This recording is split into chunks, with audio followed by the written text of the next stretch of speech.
வா கோகுல், வேண்டாடா. வா வா. டே கோகுல், நீக்கு என்னமோ இது சரியா படல. நான் சொல்றது கேளு. வா, நான் சொல்றேன் ப்ளீஸ். மாப்பிள வாங்க, உள்ள வாங்க. வாங்க சார். சீதா மாப்பிள வந்திருக்கார். வாங்க உட்காருங்க. உட்காருங்க சார். வாங்க உட்காருங்க. இருக்கட்டும் மாமா, இருக்கட்டும். காபி சாப்பிடல? என்னது இங்க தெரியா? முதல்ல தேர்த்த கொடுப்பாளா காப்பின்னு. என்ன சாப்பிடுறேன் மாப்பிள? இல்ல ஒண்ணும் வேண்டாம். சீதா இருக்காளே, கூப்பிடுறேன். சீதா மாப்பிள கூப்பிடுறார். வா, உன்னை பார்க்க வந்திருக்கார். சொல்லுங்க. சீதா கிட்ட கொஞ்சம் தனியா பேசணும். தனியா தாராளமா பேசலாமே. சீதா இவர் மாடி கழிச்சுன்னு போய் தனியா பேசணுமா? போ. ஐஷன் போமா சீதா. ஓ, என்னடி இது? பேசணும்னு காத்துட்டு இருக்க, நீ பாட்டு மசமசன்னு நிக்கிற. அவர் என் கூட தனியா பேசணும்னா அதுக்கு முன்னாடி நான் சில கேள்விகள் கேட்கணும். அன்னைக்கு அடம் பிடிச்சி என்னை யார் சினிமா கூட்டிட்டு போனது? மழை பெய்யறப்போ அந்த இருட்டு மண்டபத்துக்குள்ள யார் என்ன கூட்டிட்டு போனது? அந்த முரட என் கையை பிடிச்சு இழுக்கிறப்போ என்னை யார் தனியா விட்டுட்டு போனது? நான் என்ன தப்பு செஞ்சேன்? ஏன் என்ன ஹாஸ்பிட்டல்ல தனியா விட்டுட்டு போனேன்? ஏன் என்ன உங்க ஆத்த கழிச்சுட்டு போல? ஏன் இப்படி தண்டிக்கிறேன்? சொல்லுங்க. என்னடி இது? உங்க ஆத்துக்காரர் உன்னோட தனியா பேசுறேங்கற, நீ பாட்டுக்கு அவர்கிட்ட கிராஸ் எக்ஸாமின் பண்ணி கேள்வி கேட்டுட்டு இருக்க. ப்ளீஸ். சீதா ஏதோ தான் வேதனையை கொட்டிட்டு இருக்கா. நாங்க நாளைக்கு வந்து பேசுறோம். வா கோகுல். இல்ல இப்போ பேசி ஆகணும். டே கோகுல், விடு. வேண்டாடா.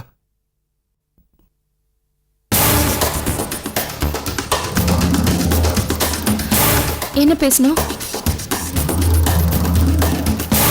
பேப்பர்ல நியூஸ் உன்னை பத்தி தாறுமாறா. அது வீட்டில் ஃபோன் ரொம்ப அவமானமா இருக்கு.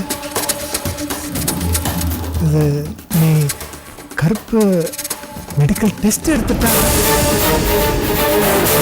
நீ கேட்டு போனா இல்லையான்னு தெரிஞ்சிடும். அது வெர்ஜின் டெஸ்ட் எடுத்துட்டா நானும் உன்னை ஆத்துக்கு அழைச்சிட்டு போறேன். Virgin test. ஏய், என்னடி அவர் பாட்டுக்கு பேசிட்டே இருக்க, நீ பாட்டுக்கு போயிட்டே இருந்தேன்னு அர்த்தம். முக்கியமான வேலை இருக்குப்பா. கோழ அடியில குடத்தை வச்சிருக்கேன், தண்ணி பிடிக்கணும்பா. ஏண்டி அதோட முக்கியம் ஆஸ்பத்திரி போறது இல்லையடி? கிளம்படி ஆஸ்பத்திரிக்கு. இல்ல இப்போ அந்த டெஸ்ட்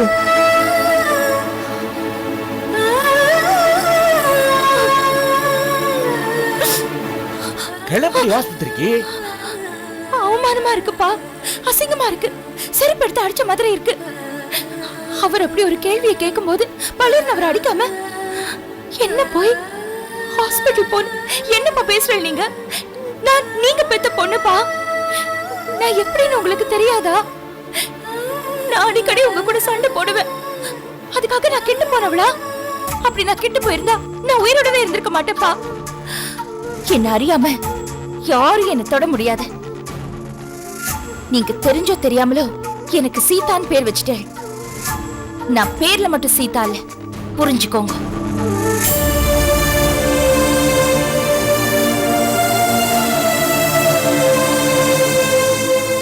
சீதா, கொஞ்சம் யோசனை பண்ணுமா.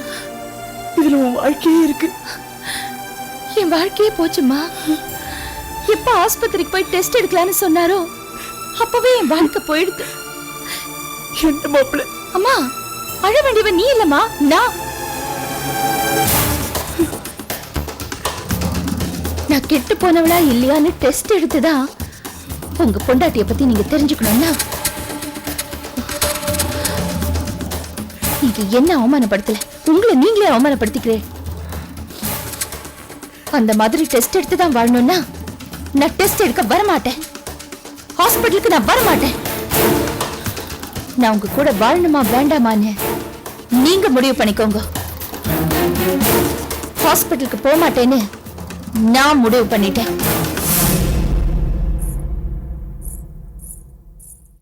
கொஞ்சம் இருக்கும் சீதா.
என்னடா பேஸ் அடிச்ச மாதிரி வந்து நிக்கிறீங்க? என்னமோ அவளை டெஸ்ட் பண்ணா அவ சுத்தமானவன் நிரூபிச்சிடலான்னு சொன்ன.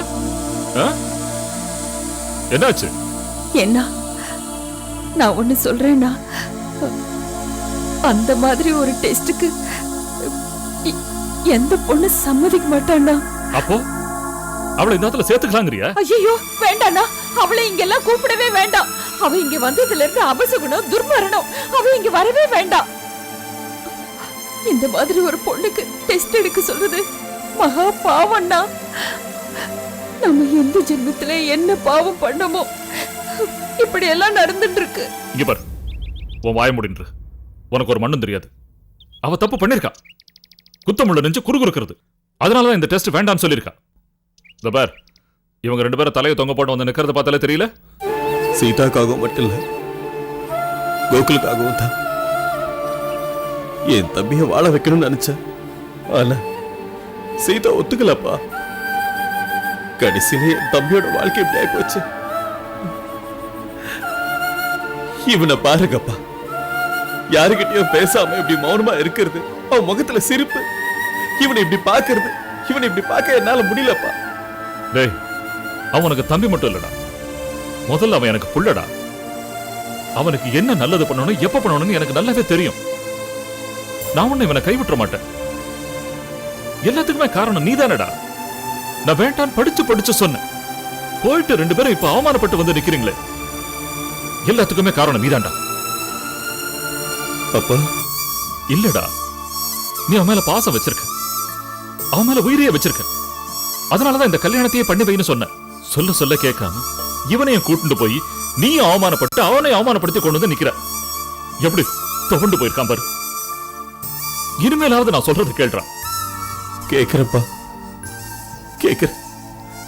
கோகுலுக்காகவும் அவனோட நல்ல வாழ்க்கைக்காகவும் இனிமே நீங்க அவனுக்காக எடுக்கிற எந்த முடிவா இருந்தாலும் அதுக்கு தடையா இருக்க மாட்டேன்பா. தடையா இருக்க மாட்டேன்.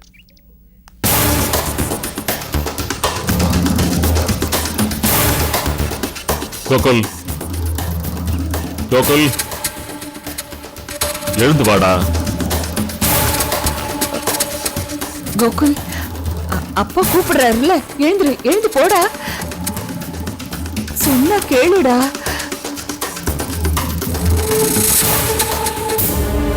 இங்க பாரு கோகுல், உன் நல்லத்துக்கு தாண்டா சொல்றேன். அந்த பொண்ணு வேண்டாம்டா. சரி, என்ன தொலைச்ச தலைமொழிகிட்டு நிம்மதியா இரு. கொஞ்ச நாளைக்கு பொறுத்துக்கோ. வேற ஒரு நல்ல பொண்ணா பார்த்து உனக்கு கல்யாணம் பண்ணி வைக்கிறேன். இங்க பாருடா, நீ அமெரிக்கா போகணும்னு சொன்னீங்க. அங்க வேணாலும் போ. 1 வருஷமோ 2 வருஷமோ எவ்வளவு நாள் பிடிக்கிறதோ அவ்வளவு நாள் அங்கேயே இரு. அங்கேயே உனக்கு பிடிச்சதுன்னா ஒரு வெள்ளைக்காரியை பார்த்து வேணாலும் கல்யாணம் பண்ணிக்கோ. ஆனா ஒண்ணு, இந்த பொண்ணு வேண்டாம். அவ இந்த ஆத்துக்குள்ள வரக்கூடாது. அதை மட்டும் ஞாபகத்துல வச்சுக்கோ. ஆமா.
வாங்க மிஸ்டர் பரந்தாமன். டாக்டர், என் தம்பி இங்க வந்து 2 மாசம் ஆகுது. அவன் இப்போ எப்படி இருக்கான் டாக்டர்? நல்ல இம்ப்ரூவ்மெண்ட் இருக்கு. அந்த பச்சைசரியை பார்க்கும்போது அவருக்கு வந்த மனமாற்றம், அந்த பிஹேவியர் அதெல்லாம் நல்லா குறைஞ்சிருக்கு. அவர் குணமாயிட்டே வராரு. குறைஞ்சிருக்குன்னா எவ்வளவு குறைஞ்சிருக்கு டாக்டர்? பரந்தாமன், இது வந்து மென்டல் இல்னஸ். இது மெல்ல மெல்ல தான் குறையும். It will take time. இல்ல டாக்டர், அவன் வந்து இங்க 2 மாசம் ஆச்சு. யாருக்கிட்டையும் மிஸ்பிஹேவ் பண்ணல. அப்படி இருக்கும்போது அவன் குணமான மாதிரி தானே? ஆமா, ஆனா அந்த அப்சஷன் திரும்ப திரும்ப மனசுல வந்துகிட்டே இருக்கும். சோ 1 இயர் வரைக்கும் அவருக்கு இந்த பிஹேவியர் இல்லைன்னா நாம அவருக்கு குணமானதை நினைச்சுப்போம்.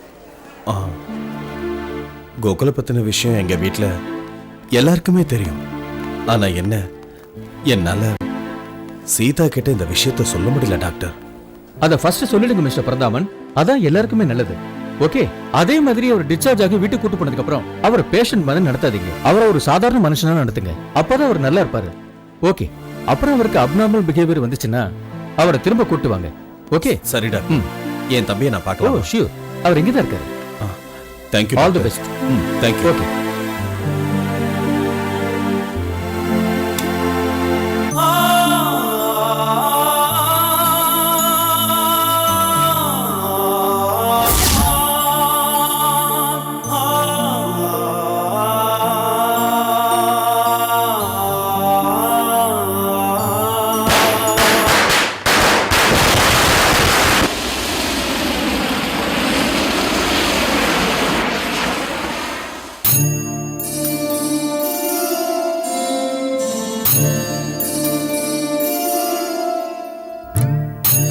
பாவமா பாட்டி, போன தீபாவளிக்கு நம்ம கூட இருந்தா, இந்த தீபாவளிக்கு இல்ல. அம்மா அம்மா பாருங்கம்மா, எல்லா ராத்திரியும் தீபாவளி கொண்டாட போறா. எல்லா பசங்களும் இப்போவே பட்டாசு வாங்கிட்டாங்க. பட்டாசு வாங்கணும், காசு கொடுங்கம்மா. டேய், பாட்டி போயிட்டா. இந்த வருஷம் நம்ம பார்த்தா தீபாவளி கிடையாதுடா. ஏன் தீபாவளி கிடையாது? பாட்டி வயசாகி தானே செத்து போனா. பாட்டிக்காக மட்டும் இல்லடி, உங்க அக்கா வாழ வெட்டியா இங்க வந்து உட்கார்ந்துருக்கா. உங்க அப்பா மேல உச்சத்துல இருக்கார். இப்ப போய் பட்டாசு வேணும் அது இதுன்னு கேட்டியோ உன் முதுகுல பட்டாசு வச்சிருவார். உங்களை பெத்த சுனாமி மேலதான் இருக்கு, கொஞ்சம் அடக்கி வாசிங்கோ. அதுக்குன்னு நாங்க வாசலுக்கு போக கூடாதா? ஆத்துக்குள்ளேயே தான் இருக்கணுமா? இதையும் எங்கிட்ட கேக்குற? உங்களை பெத்தவர் மேலதான் இருக்கார், போய் கேட்டு பாரு, தெரியும். ஏம்மா பசங்களை இப்படி திட்டின்னு இருக்க? வந்துட்டிய சப்போர்ட்டுக்கு. அக்கா அக்கா, நீயாவது காசு கொடுக்கா, பட்டாசு வாங்கணும். இரு, இந்தா 200 ரூபாய் இருக்கு, வச்சுக்கோ. தேங்க்ஸ்க்கா. ஏய், உங்ககிட்ட எதுடி இவ்வளவு பணம்? சரசு அக்கா தான் கொடுத்தா. மியூசிக் கிளாஸுக்கு போயிருந்தேன். ஓஹோ. ஐயோ சுனாமி வருது.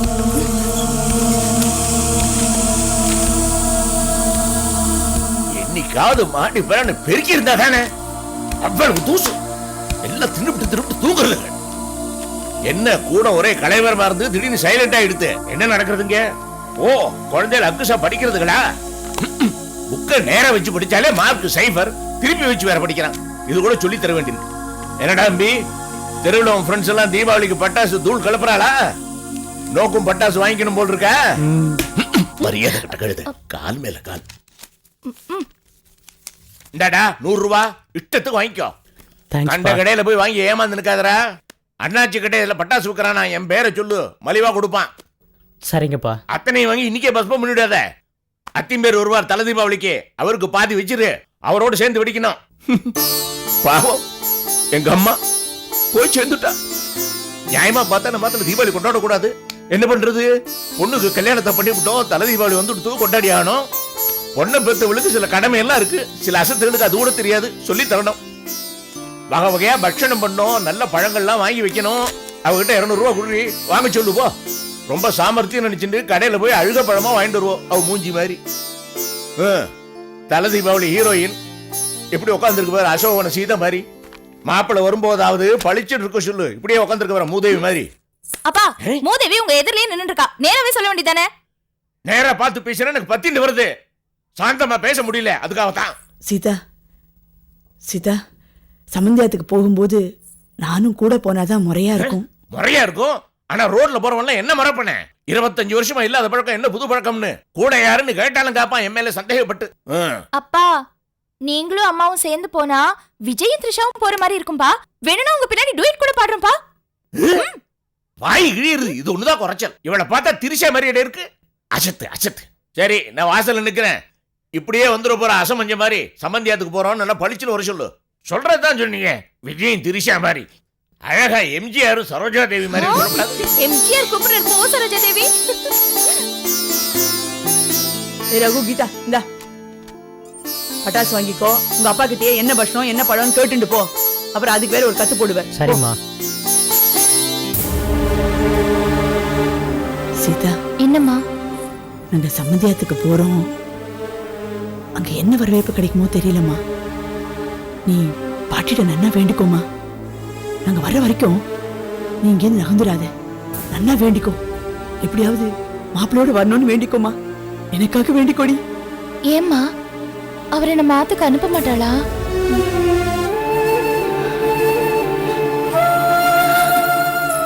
ஏம்மா, நீங்க போய் கூப்பிட்டா அவர் வரமாட்டாரா? சீதா,